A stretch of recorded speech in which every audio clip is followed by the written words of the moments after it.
düşünen yok. Kurmuş beni kasıp var ya. Yağışırla yamanlıkları geldenimden basıp var ya. Hiç bana düşünen yok. Tutan içimde onu.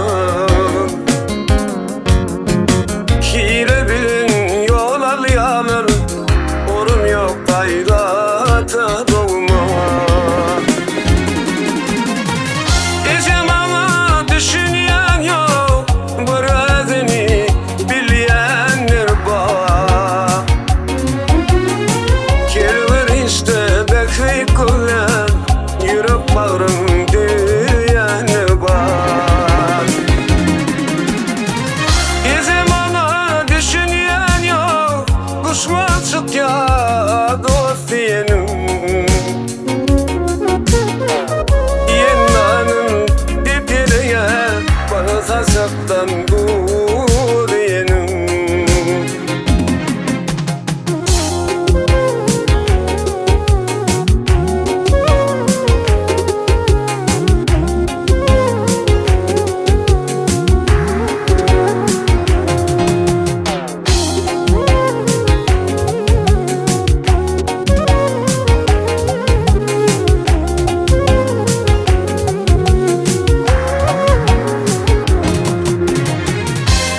Bana düşünen yok. Sevdim ki çekenler var. Çok atıp ansamın şalarımın çok yanır var. Hiç bana düşünen yok. Aradarım açtı şimdi. Başım zipah balı dilit. Hayır tapyan ellerinden. Kimler gidin dertlerimi izip benzetsin yıkacak. Bu dünyada mağafinin başka düşünen yol izler.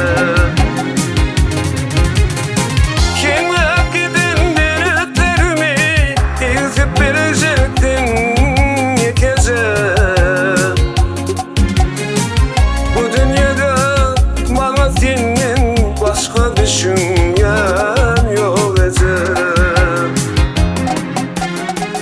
Bana düşünen yol ezer. Senden başka düşünen yol ezer.